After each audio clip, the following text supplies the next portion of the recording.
G'day and welcome to Kenty Blitz, your daily hit of NRL news. And Kenty, some absolutely enormous news off the top today with Brandon Smith being charged with drug supply and inside knowledge betting offence by Queensland Police. Yeah, it's rocked the foundations, to be honest. One of the highest profile players in the game. Yeah, and look, this is only breaking now. We all know they played Gold Coast. When they went to play Gold Coast several games ago, the Queensland Police took him aside. None of us really knew what it was about, but we were assured by everybody that there was nothing to it. But it's since come out that last week before it's come out just now that last week before the Dragons game, they issued him a summons to appear in court September 18 next month. And look, that's all we really know. Yeah. I mean, so he's been charged with one count of supplying dangerous drugs and one count of using or disclosing inside knowledge for betting. Yeah, look, I don't know if that's quite the charge. Like, I'm reading it different. And I think the journalists who are writing about it are still trying to figure it out. But it says using or disclosing inside knowledge. Now, that's come from a Queensland Police spokesman. I think the information that's probably not there at the moment is they're going to somehow relate it to rugby league betting, which it's under the terms of his contract he's not allowed to do. Under the law, I find it very hard because, like if a horse trials well, or your horse trials poorly, but you find out later that the trainer had put 68 kilos on the horse's back, and someone finds out about that. That's just, I don't know. That just seems to be look like you found an edge. So look, this is all breaking at the moment. I don't know what exactly the allegation is, and I think we need to be really careful about that because people have a tendency to go off half-cocked. Absolutely. So until we sort of know more, it's really hard to understand what's going on, to be honest. We do know he'll be in court in September 18. You assume the NRL will stand him down now? I dare say they will. He'll be stood down. I think that's probably season over for him now. There's only 2 games left anyway, but I dare say that. He'll be in court September 18. And when he goes to court in Queensland, there'll be a brief statement of facts tendered, at which point it will become a little bit clearer. But the integrity unit has been made aware of it by South Sydney. It's come as a bit of a shock there. Like, I'm a little bit sort of stunned by it, to be honest. I'm sort of trying to get my head around it as we sit here talking. But I just, more information will come. All we know is now it explains what happened when he was pulled aside by police on the Gold Coast some weeks back. Well, he's a friend of yours, Brandon Smith. Yeah, I think he's a lovely bloke. Yeah. So, I'm going to be a little bit circumspect till anything else comes out. But look, we'll wait and see. Okay, well, I guess we'll find out more about that soon. Kenty, let's move on. The other big news for today is Des Hasler's been sacked. Yeah, look, it's obviously it's been speculated for some time. We were told a while back it was going to happen. And then it looked like he might have saved himself, though, Des. But look, I think that was a little bit of a red herring to be put out there because clearly they've been doing a lot of work. Sounds like it, yeah. Sounds like a few months' worth of investigation. Well, look, they were very well handled, I would say, on the coaching process. They've settled on Josh Hannay now, who's going to be the new coach. He's got a 3-year deal at the club. And it didn't really come out that who they'd interviewed or who they'd spoken to, and I think that's a good sign for the club, to be honest. Yeah. So generally those things get out, but no leaks, I guess, which is good. Yeah, and look, and generally when clubs have got a little bit of a hole in them, they're everywhere, and they just sort of get. I suppose they can be really rotten, but I think it just shows that there is a healthy side there to the Titans that look, they're clearly going to try and build on, but. Hannay's a good appointment, I think. Yeah, they say he's a great communicator and presents a clear game plan. What can he bring that Desi couldn't? Look, I don't know. Okay, look, there's several arms to all this. So Hannay, yes, good communicator. I think, there's a history of coaches who just spent too long as assistant coaches and just then forever become pigeonholed as an assistant coach. And Hannay, I think at one point he was starting to look a little bit that way. Just missed the Parrot job, apparently. Yeah, but my understanding is that as the past 12 months to 2 years, he's really blossomed as a coach. And he's gone from that guy who's a good assistant, knows all his X's and O's, who knows the footy side of it, but the leadership side has started to come out in him. Okay. And in Origin camp, for example, Billy Slater's got a tremendous big rap on him. Yep. And Billy talks about how the players go to him, the Munsters and Harry Grants and that, for advice. What should I do here? What do you think here? And Hannay's become comfortable in that space to be the guy. Okay, this is how we solve this problem. Okay.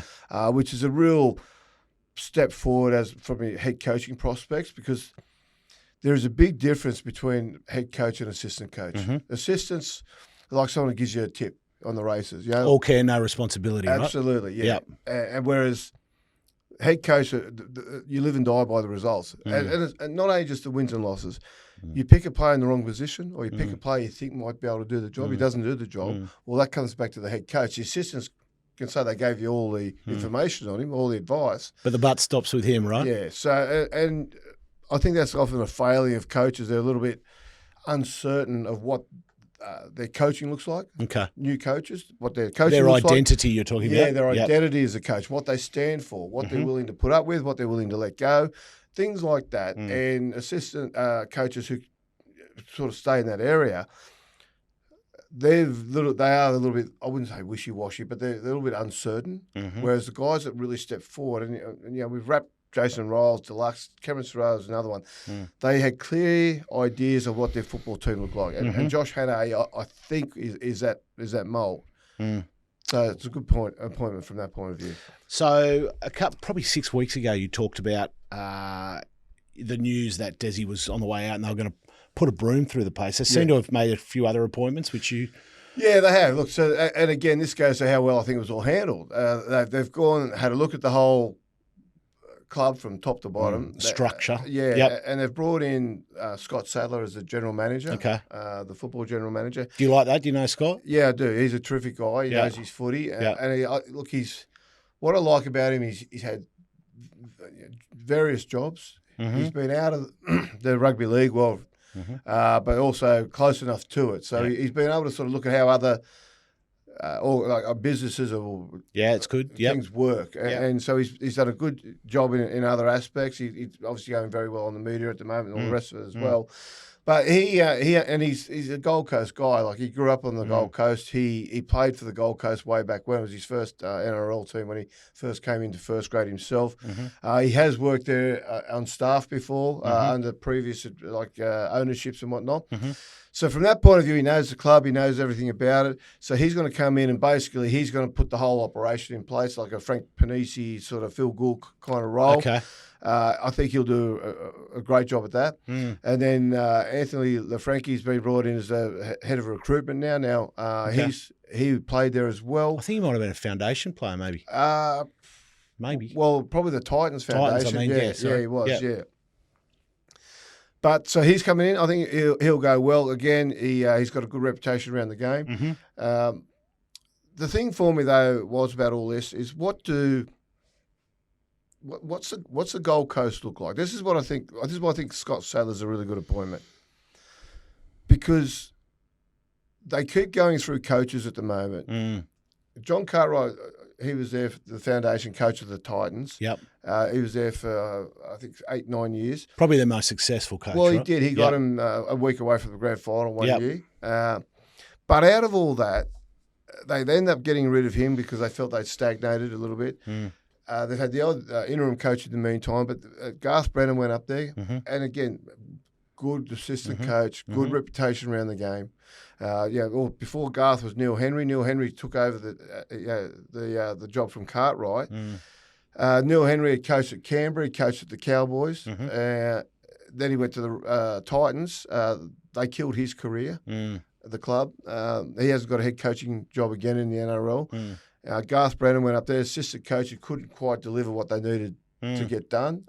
But basically hasn't been spotted off knobbies since. So Desi's a premiership winning coach, right? He has done it all. And that's And so if he couldn't do it, that's the issue. are we? What are we looking for? I guess that's the question, isn't it? And the answer is I don't think they know. Right. I don't think they know. Justin Holbrook, very good coach. He won premierships in the Super League as a coach. They got rid of him. Now, you could argue, I thought under Holbrook, he had the right idea about the club. He was slowly trying to build the club from the grassroots all the way up. And it was taking time. I know there was criticisms of him for letting certain players go, the likes of Toby Sexton, Jamal Fogarty, that he let them go. But they're about to table a record offer to Jaden Campbell to play half back. And you would argue that like Holbrook was, knowing he couldn't keep these guys, needed to keep the young guys coming through. Yep. And coaches don't always get it right. Of course. We know that. You look at the Roosters, who have been renowned for their recruitment, and then Ethan Strange was not considered part of their future, and look at what he's doing. So you don't always get it right. So, but I thought Holbrook had the right philosophy about how the Titans needed to become a force in the NRL, because they've never been one. And just as it started to make headway, they sacked him, brought in Des, and again, the argument around Des made sense. Old dog for a hard road. He'd been there before. They needed a little bit of steel. Yep. Des was there to deliver it. I think Des is, I wouldn't call it his failing, but Des is what probably cost him, is that he wanted to come in, and Des knows what winning looks like. He's taken 2 different clubs to grand finals. He knows what it looks like. He knows what needs to be done, and he had a hard time getting the players to buy in. Now, that's been attributed to he's too old school. He doesn't know how to communicate with the young kids these days, which is the greatest lot of bullshit in the world. Okay, and if you've got to keep forgiving, it's remarkable how a guy who's a proven track record of success has to change his methods to keep happy a group of players who have done nothing, who have not won a coin toss, basically. Yeah. You know what I mean? Yeah. But that's the way we've all got to accept it these days, which is the greatest rubbish in the world. But it's, for some reason, it's a philosophy that we're being forced to swallow. And ultimately cost Des, because he was trying to implement change. He was trying to create winning habits. He was trying to get a winning culture. He was trying to get that hard edge, that ruthless streak that you need to win games. And they were uncomfortable. Yeah. One of the knocks on the Gold Coast over the years has been that great club with nice owners, but don't have that hard edge. Now that's changed. That's now. what Des was trying to do, though. Yeah, but from an ownership perspective as well, right? And bring it into the club and the playing group. Yeah. The Frizzels have now taken over 100%. Yeah. And maybe this Scott Sattler position, this new position, is what they needed, and maybe that's what they needed with Des. Yeah. Look, it wouldn't have hurt with Des. I think part of if Des does have a problem, it's that he likes to maintain control of things, and I think he would be fairly reluctant to work with somebody. Had that overseeing role as a general manager. Yeah, okay. But we'll wait and see how it goes now. Hannay and Sattler get on very well. I don't think they played together. I think they certainly played against each other. But the thing you need, and if you look at all the successful clubs, there's a very straight alignment from the top of the club, whether it's the chairman to the CEO to the head coach to the playing group, and and they all have the same philosophy. Yep. And you look at the Raiders, Don Furness, Ricky Stewart, the players. The players have got that Ricky Stewart attitude, the way they play. Melbourne, exactly the same. Penrith, they go through Ivan Cleary. Yep. They've all got it. But if you have Titans, they're not in alignment. They don't have the same attitude towards the game that Des had. So something had to give. And unfortunately, it's always the coach these days, because it's easier to replace one coach. There's 15 or 16 players that might need to get resold as well. Well, the big thing for Josh Hannay is obviously not many other coaches who have failed at the Gold Coast get a second gig. Well, none of them have. So let's hope that he does well here. Neil Henry hasn't got a job since. John Cartwright hasn't. I'm talking head coaching jobs. Neil Henry, John Cartwright, Garth Brannon have not got Justin Holbrook. They're the 4 main coaches they've had. They've had interim coaches in and around those guys, but their 4 main head coaches they've had have not been able to get another job in the NRL as a head coach. Des is a bit of an anomaly. Des comes with a 24-carat sort of gold record in the NRL as far as he's one of the elite coaches, but hasn't won a competition for, what was his last one, 2008? I think it was his last one he won.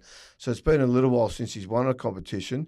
And he's 62 years old, so I don't know if he's really got the appetite to get to start again at another club. So he might be the next one on the list that just can't get a job or hasn't been able to get a job.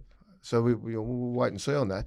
But I'll tell you what, that's what Hannah had to take into account when he went to the club, because it might be a short stint. And it's like walking in the ocean on the Gold Coast. You just keep walking into the water until you're underwater, right? Yeah, exactly. So anyway, look, I don't know. I think it's a good appointment. It looks good. I do feel for Des.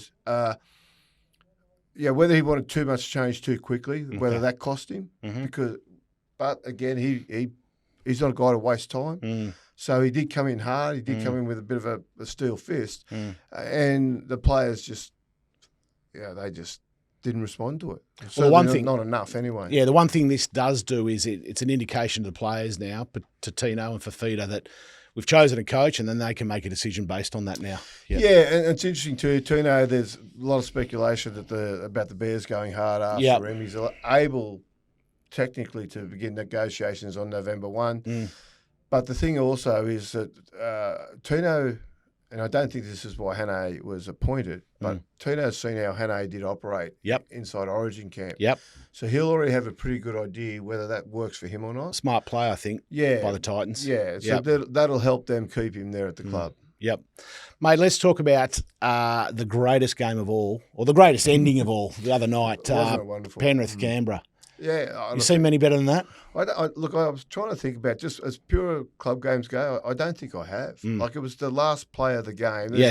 Look, you probably got to go back to, was it 2013 when the Roosters and the Rabbitohs had that? Remember they had they 2 games where both killed each other. In the last play of the game, Minicello scored that try, if you remember, in the game, and Adam Reynolds scored one for Souths in the other game. But it's been a long time coming. I thought it was just, honestly, we all sat there. Everyone just waited for Nathan Cleary to kick the field goal. Yeah. It was unbelievable. The Penrith actually, they're such a well-disciplined team. They actually outsmarted themselves in that game, because in what way? When that field goal hit, came down, bounced. Now, Jed Stewart, I thought, everybody's overlooked this. He did a great job. He'd come in from the wing. Yes, trail back, didn't he? To be there just in case the ball hit the upright, which is a real good quality in a player. Because he was in front of the goalpost. And he's a big bugger too. Like, he's quite tall. So when the ball came off and bounced and he jumped up and caught it. And Liam Martin, I can't remember who the other player was, but Liam Martin, another Penrith player, came through, saw Jed Stewart in the air. And stopped to let him land, so get his feet on the ground. Now, under the rules, you only got to wait if they're catching on the full. After a bounce, you're allowed to hit him in the air, basically. But they let him land, and almost immediately he threw the ball off, and that set in motion what eventually happened. Now, if they just smashed him when he was up in the air catching the ball, they would have just had a tackle there and off go. So they could have got a result out of it. But I just think it's one of those. That game is one of those games that if you sat down and you said to somebody, look, this is the game we love, and you made them watch it who hadn't seen rugby league, they would go, you know what, I get it. Yeah. Just the way it all eventuated. And I really think it's one of those games that some other sports just aren't sort of providing at the moment. Yeah. I don't want to get into bagging other sports. It upsets some people, but... Like I care. Why not? I care. But yeah, you know what I mean? I just thought, look. Well, let's talk about Thursday, because on Thursday last week we spoke about who wanted it more. Yeah. Right? And so who wanted it? Who needed it more? Who needed it more? Who needed it more? Because, they obviously both want to win. But see, what's happened now? Penrith are now in 7th position. They need a lot of luck, but they can still finish 4th. Yep. But they need a lot of luck now because there's 3 teams in front of them. But I think Penrith... Do we count them out? I'm not willing to. I still think Penrith are that team Even from 7th. Yeah, I think. Yep. I don't think they'll finish 7th. I think they might get to 5th. Okay. Right, but I think Penrith are that team who is good enough to win it from outside the forward. And yeah, as we said, the only team, no team in the NRL era, and let me clarify this because people always come in and quote me with wrong information. Well, not quote me, correct me with wrong information. Yep. The only team in the NRL era, which is 98 onwards, to come through no teams come from outside the 4 to win the comp. In 95, Canterbury did it from 6th position. So clearly they were outside of the 8. But as I've said about Canterbury, they were a better team than 6th. But they just had that rotten period earlier in the year with Super League where they went, I think it was 6 weeks or so. Correct me if I'm wrong, please. They will. Can I just say one thing, Kenty?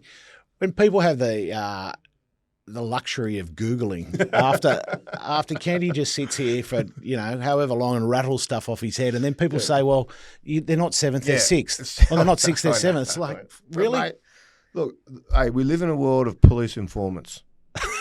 Okay? Everybody wants to give everybody up. Okay? You make a mistake, they're on to you. So that's why you got to look. Snitches. Anyway, 100%. Stitches wear stitches, don't they? Well, they used to. Not anymore. Anymore. Now they get more followers. Okay, fair enough. Righto. Yeah. Where were we? They go for likes. Okay. Anyway, no. So I think Penrith are capable of doing that. I think they're good. They had a really rotten start to the year. Yeah. Defensively, they weren't there. Like the Blaze Talungis and even Casey McLean and that, they were sort of struggling a little bit with how to defend to try and keep up. Geez, he's good, isn't he? Casey McLean. But they've just come on, and so they've come on. So Penrith, they found their mojo. They went on a long winning streak, so they're in the fight. It's going to be tough though. It is. They will have to do it the hard way. Well, they play Canterbury on Thursday night. Yeah. I mean, that is an absolute blockbuster. Yeah. Another semi-final type game. Yeah. I mean, Canterbury found their mojo against the Storm on the weekend. Didn't they what? Yeah. One of the things, the trademarks of Cameron Ciraldo's coaching is they front load their defence. Okay. So they put all their effort in early. First 3 tackles in the game. Right. In a set, they'll really push hard to try and dominate those 3, which is a Penrith thing. Okay. He put that in at Penrith. Penrith found that. That's this year, as I was just talking about. But he likes to front load the defence early in the set, but also early in the game. Clearly, when they went down to Melbourne last week, it was a priority to get their defence right. Well, one of the knocks on the Bulldogs has been they're not big enough up front, right? Yeah, and they were aggressive early. Yeah, they really got in the fight against the Storm early. Defensively, they were very good, and I thought the whole game defensively they were good, and I think through that. They found their way. They found their footy again, and so they're back in the fight a little bit now. The Dogs they started to skew a little bit, and we're all sort of focusing on what was happening in the halves and at hooker and things like that. And they just went the old-fashioned way, got their defence right, and then the attack just works off that. So they're in a good spot too. It's going to be a ripper game when they play each other now. Should be a big crowd there too. No rain in Sydney. You could expect a bumper crowd there, you'd hope, anyway. You'd hope so. But the whole thing was like last Friday, we watched the first, second, third, and fifth play each other, and all of them came away in a better position, I thought. Yeah, they did. Even like Melbourne played well, but Pezzett played terrific. Harry Grant, he gets cited, 2-week suspension. They've taken the 2-week suspension for the shoulder charge. So how will that affect the Storm? I think it's going to be good. It gives Harry a freshener. It Yeah, freshens him up. Yeah. Okay? Yeah. They can't lose a top 2 spot, so that's vital. So they get a home final no matter what? Well, they've got to finish. Yeah, they've got a home final. Yeah. Obviously, it depends on where they finish, who they'll play. But if they'd lost that game and could have lost, without Harry, lost 1 or 2 of the next and surrendered second spot, which would have cost them a home final, then you'd say, Harry could be a bit of a problem. But look, I think they still get. Well, we don't know what's going to happen this week, but I still think they're going to finish, strongly. They're going to be still playing well. One thing Melbourne have done is without Jerome Hughes, they've been able to just keep on going, and they just tick along. And it'll be interesting this weekend because what do they do without Harry Grant? Does Wishart go to 9 and Pezic go to 7? Well, I mean, it's kind of interesting, right? Yeah, I don't know what he's going to do, but far be it for me to try and of course pick what Craig Bellamy's going to do. But look, the thing is about it, they're going to be hopeful that Hughes is back. They're going to go in the finals, hopefully with Hughes coming back at halfback. Harry Grant's going to come off. Now, he's not injured, so he's still able to train. He'll just freshen up now. He'll come back in, so they're going to get their halfback and their hooker back. He's probably the form player of the comp at the moment, Harry Grant. He's killing them, yeah. He's going, well, there's a few that are starting to sort of hit the straps at the right time. Ethan Strain's the other one, what he's doing at the moment. But they're just all going to be in a good spot. And even Canberra got through that game. Now, it was a tough game. They trailed. They trailed a Penrith team, which was the real Penrith team. It wasn't Penrith at the start of the season where they were battling and just out of sorts. So it was the real Penrith team. And they trailed and they stayed in the fight, which was a really good quality for a young group of players like that. Tell me why you think Ricky stands on the sideline. He stands there because he feels he gets a better read of the game. Right. The boxes can be a little bit sterile. The window... You're surprised more coaches don't do it? Well, Benji Marshall has started to do it. I think coaches... Well, Craig would get a fine if he stood down on the sideline. You know what I mean? Yeah, definitely. But I think it's just what you're conditioned to do. Ricky, for a period there, was in the box and then started to flirt with... Every now and then he'd get that sort of... excited, he'd run down at some point in the game and get on the sideline. The crowd would go crazy. Yeah, but so he could grab the players. Come on, grab them. Yeah, because what he was trying to convey from the coach's box was not sort of conveyed the same way through the headphones. So in the end, he stood down there and he just thinks he coaches better from there. He gets a better feel for who's going okay, who needs a break now, do we give him a breather, do we get him off, how's it going, what do we need to do? And let's remember, Ricky was one of, if not the greatest, player at picking tempo in a game. Okay. Right? So Ricky, if you ever watch the old Raiders game, you'll watch them. And Ricky was certainly at the time the best. Wally Lewis is another guy very good at it, but would say, you know what, we need they're buggered, they're more tired than we are. Let's speed it up. Let's play fast, okay? Then other times we're like, you know what, actually we need a breather here. So then he'd slow the game down. He'd slow that down. He'd kick it into touch. He'd kick long. He'd find different ways to slow the ball there, right? And he was great at that. And I think he gets that same sort of connection on the sideline now. He just gets a feel for what needs to be done. Well, you talked about Canterbury. What did you think of that Stephen Crichton head massage? I thought it was rough. I thought it was pretty ordinary. Yeah. The funny thing about all this stuff is, right, we should do a show one day on this. Things that shit me. We might get a book. We're talking about bringing out but things like that. Leave a comment below if you buy the book. But that wasn't your typical high tackle, okay? But even now, we're watching arms get brushed across the face now, and they're getting charged. This wasn't your typical one of that. But he certainly grabbed the head, and he certainly threw that. He yanked it, and he threw the head down. Right, the body followed, but he certainly did that. So it's not your typical one. But that under the look at the rules, under the wording of the rules, it was a careless high tackle, if not reckless. You could argue it was reckless because he very clearly or deliberately was on the head. Okay, for the NRL to be confused by it and send out a concerning act notice because they got that was basically their safety net because they got no idea what else to do. Again, I don't know what's going on in Wood Duck City, but they've just got to sort that out. But the other thing too, right? We see a player make a break. Guy runs, chases him, tackles him, holds him down. 10 minutes in bin, right? What for? What's the rule? Professional foul.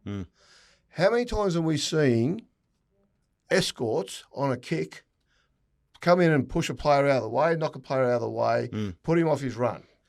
What is that? That is a professional foul. You have deliberately done it to gain your advantage. Put them in the bin. Put them in the bin and they'll stop doing it.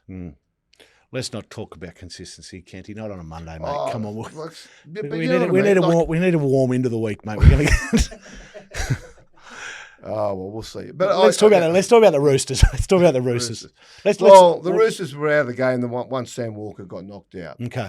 Now, well, they've blown their chance to be control their destiny now. It was a really damaging loss for them because they pretty much would have been home in the finals if they'd won that game. And against Parramatta, you kind of expected they would. But do you think teams get complacent? No, I just think it was all Sam Walker. Right. And look, if he's not playing, you mentally prepare for him not being there. Obviously, someone else is going to play halfback, and you train for that and you adjust for that. When you lose a player of his caliber, who is so influential in how they attack, and you lose him, 5 or 6 minutes into the game, whatever it was, like it wasn't far into it. Suddenly it's like, well, hang on, and it just becomes disjointed. And the poor old Roosters, they just never got going. They just could not sort of settle into their game. I think Parramatta got a bit of a buzz out of it. They weren't being asked to work as hard defensively as what they probably assumed they would be because Walker wasn't there. So they had a lot of energy when they finally got the ball, and they made the most of it. They did a really good job on the Roosters. The other thing is the Roosters have been up for so long. Yeah, I mean that's the problem when you're around that kind of 10 to 6 position, you're battling every game. I know the top positions are, but you're under pressure, right? Only 3 weeks or so ago they were sitting in 12th or something. Yep. And it looked like they might not get there, but they put some real good performances together. They've really come through this last month or so with some top quality games. Emotionally, they probably were a little bit down. They did look a bit spent, yeah. And I think as soon as they lost Walker, that was a little bit of things just aren't going right for us now. Yeah. You know what I mean? And it became a bit of a mindset, which ultimately cost them. So, unfortunately for the Roosters, they've just made it a little bit tougher for themselves. But I still think they'll finish 8th, though. Their problem is they play the Storm in Melbourne on Friday night. Yeah, it's going to be a tough one. Very tough. And, of course, the other big game on the weekend, Kenty, that you were at Leichhardt Oval, they've just received $50 million to upgrade Leichhardt. Probably need 150, but 50 will go close. Yeah, it's fascinating, because I was talking to one of my mates there yesterday, and we're talking about... You were there on the hill? On the hill, yeah. It was packed? It was sold out. Yeah, It right. was sold out Thursday, the game. Wow. And what's happening? You still got your media pass to get in there? Or? No. No, okay. We need to get those, by the way. What Leichhardt has become, because they don't fill Campbelltown when they play there, the Tigers. Yeah, right. And obviously when they play at the other stadiums, they're bigger. Combank sometimes. And they're harder to fill. But this game is against the lowly Cowboys, if I say that respectfully. They're not a finals team. My point there. Yeah, it was sold out Thursday because it's become one of those games that's just an event. You know what I mean? Like it's as much about going there. Catching up with your mates. Yeah, but also just enjoying the experience. Yes. As opposed to going to watch a footy game. Yeah. And the Tigers fans, they booed when the Cowboys came out. Drinkwater's lining up a kick. They're behind him and they're booing. They cheered when he missed it. You know what I mean? It's good. Like they're just a great home crowd. Yes. And my worry with it, I know we've all got to grow and get better and all that, but my worry is you put $50 million, you put grandstands in. They're not going to get rid of the hill, are they? Is that the plan? I don't think they're getting rid of the hill. I think they're putting more sort of layers through there. They're putting look. If this is the original one they had, they're putting a grandstand down at the northern end, right? Which is that'll be interesting because they're going to have to cut down a lot of trees that have been there for a long, long time. So once the local council, couple of nails, you reckon? They're all greenies down there. They're all greenies, mate. I said, get ready for that. There'll be placards everywhere. So, well, I reckon just spend $50 million. We want much over the Harbour Bridge about it. Spend $50 million on bathrooms and toilets and bars and hot dog stands. That's all they need there. But it is just a great day at the footy. Yeah, good stuff. Man, like I said, they're playing. It's Cowboys, Tigers playing, and joint sold out Thursday, and it was just a great afternoon. Did you head to Gary Allen before? The result? No. I waited from home. Just walked from home when I heard that they were getting close to kickoff time. I was trying to watch the Broncos going home, to be honest. So. Very good. Well, let's keep those suburban grounds forever because we love them. So until tomorrow, we'll see you then. Bye-bye.